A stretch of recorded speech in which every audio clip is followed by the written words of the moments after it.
Welcome inside another edition of Mountaineer Report here on WVU Sports Now. Mike Asti, Cody Nespor, and like sands from the hourglass, these are the days of our lives for covering WVU football. And the vibe around the Mountaineers, of course, not great. Now a 5-5 West Virginia team that's trying to hang on for dear life to a winning record in conference play, and again trying to end the season strong, and then potentially worrying about everything that the offseason will surround the fan base with when that comes. So, Cody, you heard what Neal had to say on Monday. You heard the players talk. It was probably the most boring Monday media day of the season, because now the excitement of win out and still have a chance the Big 12 is gone. This is now the first time speaking to them where they are mathematically out and they're just looking for a bowl game at best. How do you think the Baylor loss and now the fact they are mathematically just fully eliminated and it is just a bowl game or bust has changed the dynamic around the program, maybe even decisions that will be made in the offseason, even the vibe around Neal Brown and the players? Or did it not at all for you? Well, I think it's just kind of at this point, like the season just is a failure now, right? Because in the preseason, it was, I mean, players said it, Big 12 championship or Oh, they bust. said it. They said it, Um, verbalized it. Yep. like that's not a media thing, that's players and coaches things. And Yep. to go from that's your expectation to now you're going to fight tooth and nail to make a bowl, that's a failure, right? Like that's, you failed the season, right? Like, 100%. And to be fair to us and the point you're getting across, a lot of time in sports, the media, creates these yeah, expectations that some coaches can argue is not fair, depending on whatever situation you're dealing with. The players, Neal Brown himself verbally, all the coaches, including some that are no longer involved. Jordan Leslie was talking about this and he's been fired. All the players, they made it very clear. Garrett Green made it very clear. They want to win the Big 12 and use that as their path to the college football playoff. Neal Brown was talking about the playoff on national shows all offseason, and they are far from making that happen this year. So yes, there's no way you can have that be the offseason where you're talking about that so publicly and then have this be anything but a failure. yeah. And it's like, I think even if the players hadn't brought up Big 12 championship, I think the expectations on the program was just to take that next step, right? You won 9 games, Makes take sense. the Yeah. next step, continue to be competitive, push for 10 wins, Yeah. beat ranked teams. Right. And this is very clearly a terrible step back to where we're down to the last 2 weeks of the season. You're fighting for more bowl games, right? Like you're gonna end up, if they make a bowl game, it's not gonna be a fun one. It's gonna No, be, no. the day before or the day after Christmas. You might not even And get a major program. The projections now yeah, are looking at group of 5 teams, maybe Army, who obviously has had a great year, but that's still not a power team. The reason why they're held back and low in rankings despite winning is because they're Army and their schedule's not great. So if West Virginia beats even Army, the fans are going to say, well, that's not a power program. Army's taking advantage of a weak schedule when they were winning. If they beat a group of 5 team, they're going to say that and then some. And even if they beat, Minnesota's been one in the projections. They're having a similar up and down year. You're in a situation unlike last year where, okay, you go in the Duke's Mayo Bowl. It's not a major bowl, but if you beat North Carolina and in a bowl game that's going to get some attention in a cool area near your program, that can mean something. No, this is yeah, not going to mean anything outside of the 41st bowl appearance and looking for a bowl victory to even that overall record out. That's the only thing this could do. Another game these players do want to play in it, but yeah, I mean, I'm not even sure why they all were vocalizing wanting to play in it. I'd imagine some of the guys that are telling me they wanted to play aren't going to play. You're probably going to see that. This will be a bowl game players are going to skip yeah. if they feel And like it's they have it's more at the next level. and I think it's another thing is like you're talking like pretty definitively they're going to make a bowl. That's still Sure. up in the air, which Sure. with the amount of with the production they had back, and all the stuff in the preseason. It's like to be in this spot again, Yeah. going into week 13, 14. 13. Yep.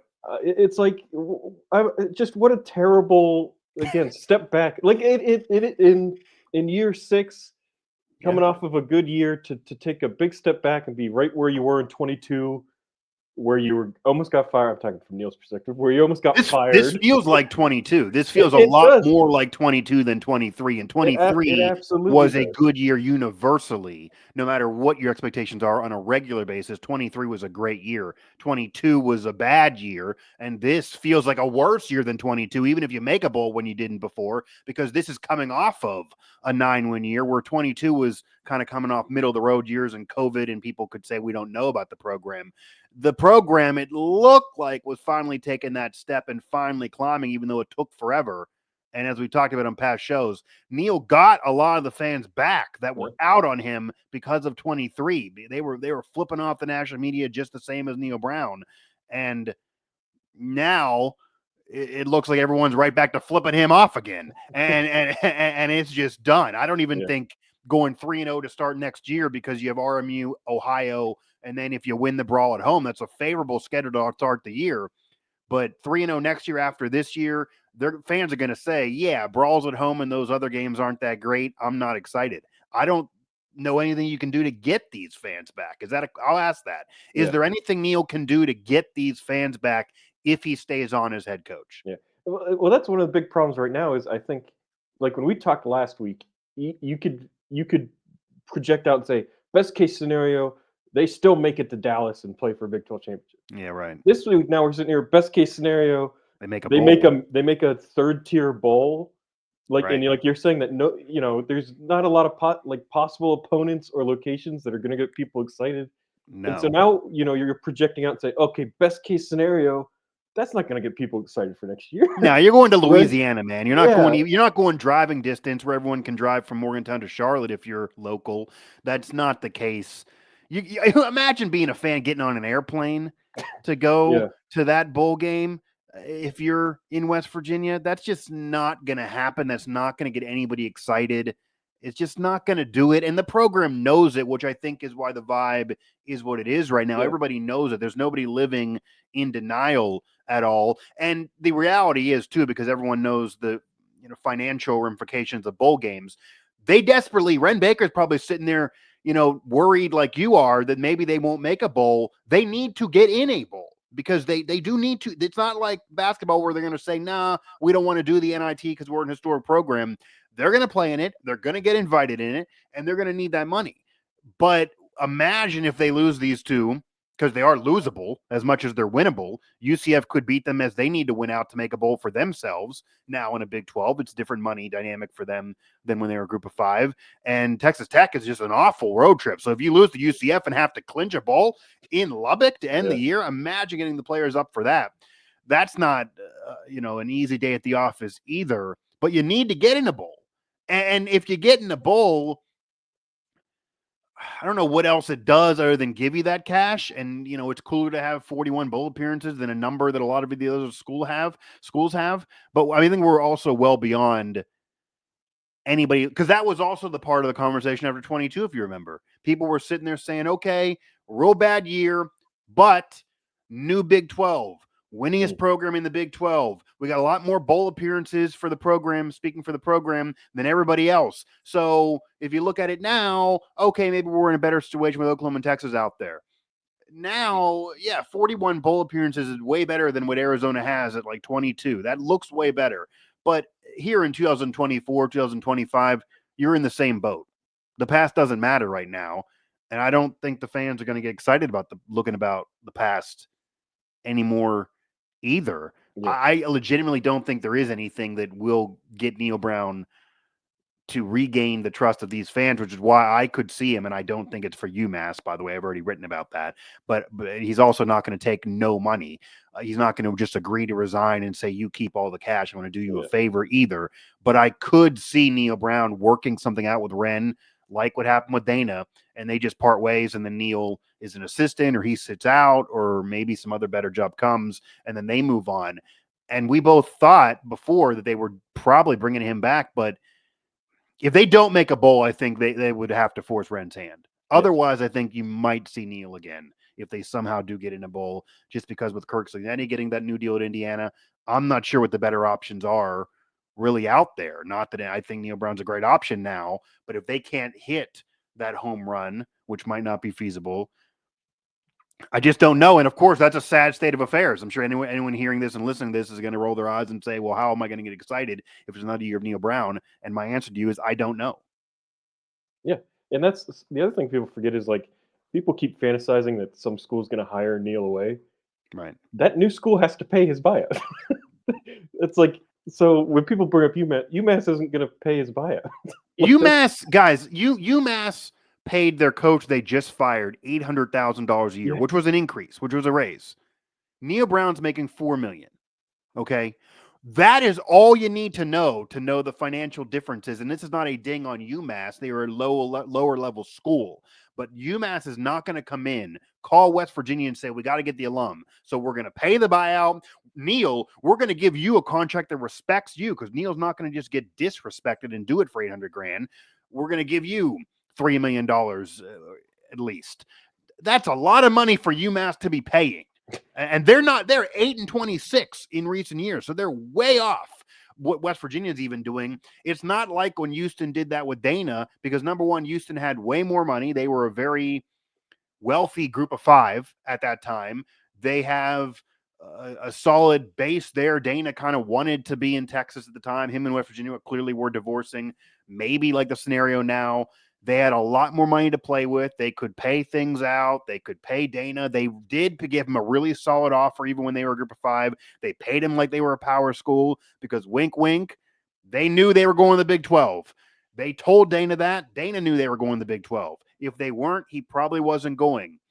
That's why this is a lot different of a scenario here, why UMass isn't happening. And if UMass isn't happening, I don't see who else out there is salivating for Neal Brown. So all of that to say, if I had to bet money, I wouldn't be shocked if there's another year of Neal Brown in Morgantown. But, and he is talking like, I mean, he just yesterday, he was telling me, Mike, I'll give you that answer in December. And I'm sitting there saying, I guess we're going to be here in December doing this again.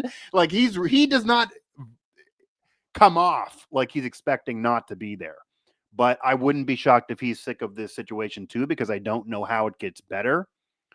But that's the state of affairs right now. So 3:30 p.m. The program wants you to tune in to some Mountaineer football. I don't know what there is. Yeah, again, like I don't know what to get excited for because that's a scenario right now. Now, for this UCF matchup, this is a 4-6 team. Do you think they win this game and get bowl eligible to make that Texas Tech game not a game anyone's sweating over? Because it doesn't really matter. 6 or 7 wins, the bowl will be the same. If they get this one, they're going to get the bowl money, go to a bowl game, and then the year's already unsuccessful anyway. Yeah. But if they lose this one, there's going to be a lot on the line in Lubbock, and I don't think anyone wants anything on the line in Lubbock. Yeah. Like this is, you have to win this game, right? Oh, like yes. You have to. And I'm assuming I'm assuming the crowd's not going to be great. No. Like I get that feeling. Yeah. And it might snow. That might help you. This is a Florida team. But it's like if you don't win this and you have to go into Lubbock, like you keep saying, like that is such a like I don't know. And then to go 1-5 or 2-5 at home. Yeah, when they talked, they talked all off season. They were so happy to get 7 home games, and you lose 5 of them. Yeah, right? the schedule even set up this year. Obviously, it was tough with Penn State as the opener, but you got Penn State at home, unlike the year before. Yeah, more home games and just more opportunities to lose this year. They were legitimately better on the road, and the players even said they have even said they liked playing on the road better. I mean, I hear you. Clearly, it looks like that. Yeah. But I think Neal finally realized this week, because it was the first time that he's admitted the season has been bad before. He has said they got to be better before, and obviously he's made other blunders of comments and that went viral. But this was the first week where he literally said, that he knows that the fans deserve better Yeah. and almost apologize for not winning at home more than just the whole year. But it's already done. But yeah, I mean, one more loss at home, it really wouldn't matter to the overall vibe of this year, except for the fact it really would put the bowl game in jeopardy. And then if you don't make a bowl, you're mirroring 2022, and 2023 was supposed to make 2022 a thing of the past. Well, you're almost going the whole way back to 2019, where you didn't Maybe, make a bowl, and the only home game they won was JMU when they were I still guess. FCS. Yeah. Like in that to me, that would be like if you go 2-5 at home, that screams 2019 to me. And if you're going all the way back to the first year of your tenure, it's like, Well, then, like what have we been doing? yeah, and then if you're reverting back to that situation, to those vibes, then yes, then it is time to, for sure, and it really already is. But again, I just wouldn't be shocked if he is back. But and that'll be a whole nother show on if he is not, on what options they have and what head coach should come aboard and what the next era of Mountaineer football should look like, or even after the year, we'll then give a whole analysis here on what the program should do. It's hard to fully unpack that right now, but that's where I am if I had to bet money. But the first order of business, which is what they all said, they got to win this UCF game. And I think this is not even just the football team. This is administration on down. They need this to be a win. They will get bowl money with this being a win and then worry about the rest later. But this might not be a win. Like, there's no guarantee that this is a win. Obviously, UCF is a team that can score. They have a running back that can be a problem, although West Virginia has fared pretty well against elite running backs this year. The run defense has been okay, even when they've had problems with the pass defense. The problem has been the secondary all year, obviously, in that coverage. They can stop a running back. So if they can stop a running back, I do think the offense has proven enough now with that game of Garrett Green where he looked okay. He looked good enough to win, except for maybe the end with that last minute pick. I do think Brown legitimized that decision. We talked a lot about it last week. I don't know if Nico was going to do better on offense. They lost because the defense sucks, which has been the story of the entire season. So with all of that said, I think they might be able to outscore UCF, kind of like, have a similar outcome to Arizona or Cincinnati. Maybe have the defense do enough. Obviously, Cincinnati, the defense really stepped up, but just get the defense to do enough.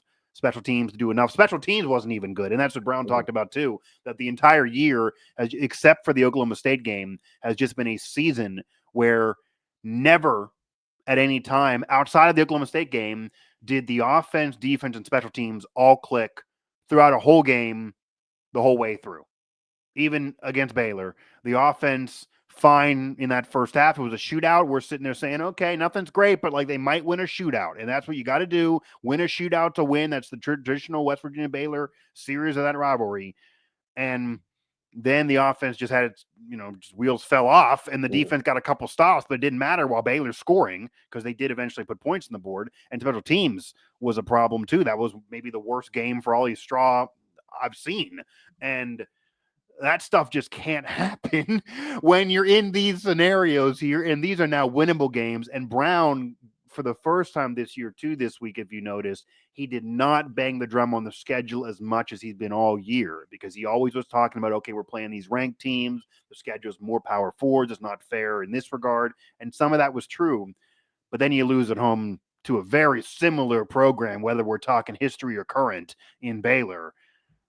There's nothing to say. Like, this was an opportunity squandered that they just did not seize the day and get the victory. And yeah, I mean, do you have any other comments on the UMass rumors? I wrote about it because it's being talked about a lot. I cannot foresee that being a scenario, and I don't think it's similar to the Dana comparison either, because Dana knew Houston was going to Power 4. Yeah. My only comments would be like, let's use our brains. Like let's think through some things, people. Like, yeah. I mean, just realize like money. The money is like you kind of walked through it, Mike. The money is at such different levels. It's not going to happen. Neal's not going to resign. Neal's not going to throw away an $8 million buyout. Like, don't be stupid. Yeah, and I will feel very comfortable in saying that if Neal would, I have his contact info, as all the media. I will be more than comfortable to let him know that's dumb. Yeah, yeah, Like after he's no longer the coach, be like, I'm sorry, this is inappropriate, but just so you know, that was ridiculously stupid. Like, and I'm sure his agent would be like, this is just dumb. Yeah, he's yeah, not going to do that. And what they may have is maybe Neal and Ren, because Neal is a very good guy. They might, if they get to that point where they're agreeing they want to part ways, but for whatever reason, they don't want it to have be a full firing because they want to try to soften the buyout for West Virginia financially. I could see him saying, okay, I'll take a little less, or I'll do this here, or we'll work something out, or maybe they pay him the whole thing, but they agree where it doesn't fully come for 5 years or whatever. I could see Neal doing that. He's never going to say just keep it all. He's yeah, never going to say that. His agent wouldn't let him say it.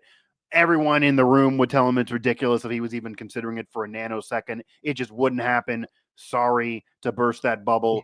And then, yeah, separately, I mean, I'll be honest, I was writing that UMass story. I felt like I had to write it because everyone was talking about it, and yeah, I saw a lot of misreporting. So I had to kind of actually tackle what was going on, because also what allowed fans to run amok, Cody, there was this is the true part. There was a reporter who is credentialed, who covers UMass, who did bring up Neal Brown's name. This is not just a full fan thing to bring it up. He literally brought him up as a possible choice the program should yeah, consider in a column. He made it was an opinion piece where he said, this is who one of my, my choices that I would call. I don't think he weighed all the options. I don't think he was really thinking it through. But I also, to give him credit, if, a lot of West Virginia media that are legit are bringing up Jimbo Fisher and Nick Saban. So, like, he's bringing up a big name to maybe try to get some more clicks on his article.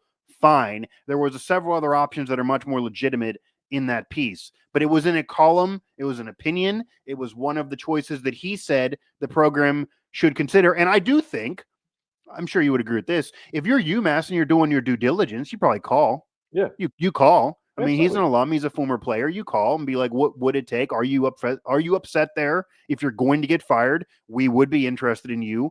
We obviously can't pay you $4 million a year and pay that whole Yeah, buyout. What can we work out? And if he says, I'd love to do it, but you got to get, close to 4 and you got to pay the buyout because I'm not paying it, then they're going to say, we can't, we're UMass. yeah. Like, that's just the end of it. Well, So that's why, like, but I ended up almost making that an opinion piece for me because I'm sitting there writing it saying, I have to just let everyone know this is stupid throughout this piece, or else I'm not doing this justice. yeah. And here's a secret for everybody.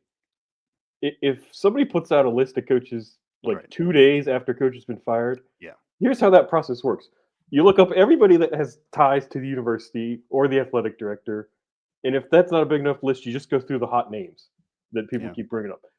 When it's this soon after a guy gets fired, it's not there's not rumors yet. The athletic department hasn't gone through and made their own list yet. So it's just Right. speculation. It's just, hey, this guy has a tie to UMass. Let's put him on the list, and he's a head Yeah. coach. Let's put like that's how these things work. But people, and it's people see it on Twitter, and probably half of them, more than half, don't even read the guy's column, and It's they're way just like, down there too. If you read and that they're, thing and that they're I just did like, link, oh it's my way god, down there. Yeah. Neal Brown. And then you had a really good tweet earlier today, Mike, where you were like, let's say Neal Brown is UMass's top choice. Being their top pick and like the top actually like realistic pick is two different things. Oh yeah, let me try to actually pull that up since you brought it up. I do actually recall. I'm not going to normally try to quote my own Well, tweets. it was a good point because like if I'm Ren Baker, oh my top choice is Nick Saban, Right. right? Oh yeah. Here it is, and this is my original way I start tweets that I'm sure gets the people, but I just do this to have some fun because it's kind of been a thing of mine now. But anyway, I added here I don't need to hear this. I don't know who needs to hear this, but being someone's top choice is not the same as that top choice being a top candidate in actuality. Yeah. So yes, like exactly what you're saying. I'm sure Ren Baker's top choice in his dream world would be, oh man, Nick Saban for a couple years free to just do some magic potion, and then Yeah. we worry about the rest later when Nick Saban goes and then fully retires or then has his ESPN time, and that's just Nick Saban doing us a service. That would be Ren Baker's dream world. That's his top choice scenario. But that does not mean if the WVU job is open that Nick Saban is a true candidate, because if somebody is vocalizing they don't want to do it, then they're automatically not really a candidate and they're not really going to get the job, obviously. So, yeah, I don't know who needs to hear this, but it's pretty much a lot of people, unfortunately, that someone someone being somebody's top choice does not mean that that person is actually a top candidate. Yeah. And that's a whole nother rant too that we could probably do here. I think a lot of this is being misreported because people are literally seeing a reporter say this is his top choice, and then now I've seen the words, well, Neal Brown's been linked to Yeah. UMass, or Yeah. Neal Brown is a top candidate at UMass. Neal Brown is not a top candidate at UMass. That is just not, that has never been factually said Yeah. anywhere at all. Plus, And even it's if just they've done a list for weeks, I can't imagine they think Neal Brown's even a realistic option for yeah. them. Plus, they fired their coach on Sunday. It's been 2 days. They Yeah. don't have a top candidate. They don't have any candidates yet. Yeah. I They, mean, maybe they were looking at this in the back room before, because obviously the year wasn't going well. When you're 2-8, they might have been discussing this in yeah. private meetings.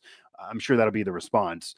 But even if that's the case, and they kind of were waiting when to do this, and they knew they were doing this all year, I cannot imagine they realistically think they're getting Neal Brown. No. I'm Yeah. sure they're sitting there saying, "We're going to call Neal. They're going to tell us the money that it'll take. We're going to say we wish you the best." Probably not. Probably we're gonna call Neal's agent, and he's gonna Right, tell us Neal. no. Yeah, call Neal's And agent. we're gonna say, Sure. okay, well, we tried. Yeah, right. Like, and or maybe they would just like send a quick text and be Yeah. like, "We don't even Well, need that's to like call, do we?" it's Like, just like Mike, like you and I as reporters, there's scenarios where we know if we ask for comment, we're just gonna get no comment. But it's still our due diligence to ask right, for comment. right. And it's just like, and I'm going on this big rant, but whatever. No, I hear But you. it's the same I thing. hear It's you. like Yeah, if you have an alum that is a big head coach at a Power 5 school, it's like your due diligence is to check it out. That doesn't mean anything. That's just like yeah. it Neal just Brown, doesn't. as much as he's not been successful at WVU, he is the head coach of the West Virginia Mountaineers in the Big 12 at a Power 4. That would be a big coup for UMass, for crying out Yeah, loud. I mean, if yeah, they get Neal Brown to agree to do it for almost next to nothing just because he wants to go home, then more power to them. But I'll tell you the one end of it that I guarantee is happening, even in that weird dream world scenario for the UMass AD. Neal Brown's still going to get some money from WVU. oh yeah, There's no scenario in which he's leaving all the West Virginia money on the floor and then saying, "I'm going to UMass." So yeah, if somehow UMass isn't having to pay a lot and he's going to go ahead and coach UMass, all right. But West Virginia is losing some money in that scenario. So there is no scenario where West Virginia does not have Neal Brown as head coach and does not have money leave them. right. I just that is not a reality here on Earth in the year 2024, about to be going into the 2025 season. But it wouldn't even. I mean, honestly, I think we've talked about this, or maybe that was when I was doing the show with Ethan. But if I'm Neal Brown, and even if that scenario exists, he's better off doing the Lane Kiffin thing and being an assistant on a legit program Yeah, than probably coaching UMass. Like, it's one thing if it's a group of 5 that can win. That is so far away.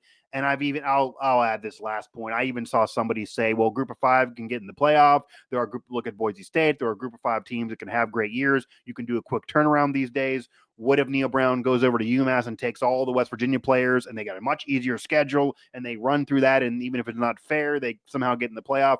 You're not convincing players that got a chance to play in the Big 12 at West Virginia, who are 3 or 4-star kids, to then want to go to UMass. They already got offers from UMass. They yeah, could have been at UMass. Most of these kids are receiving offers from schools like UMass and are going to West Virginia instead. They may love Neal Brown, but they're not going to go all the way down to the UMass level just for Brown. So all of that is just a pipe dream that unfortunately I had to write about and we had to kind of touch on in this yeah, show because people have run amok with it. yeah. But yeah, that'll do it for this edition of Mountaineer Report. We will see what we have to discuss on if this program is fighting for a bowl going to Lubbock, which I think is almost doomsday worst case scenario from before the year, if anyone had to paint the picture. Or if they already have the bowl locked up, and then we can get into maybe having some fun with some bowl possibilities and what that may mean for Neal Brown or may not mean for Neal Brown. And maybe it'll mean nothing, but the bowl game is pretty important. And yeah, they got to be UCF to make that happen. I'd imagine they want some snow.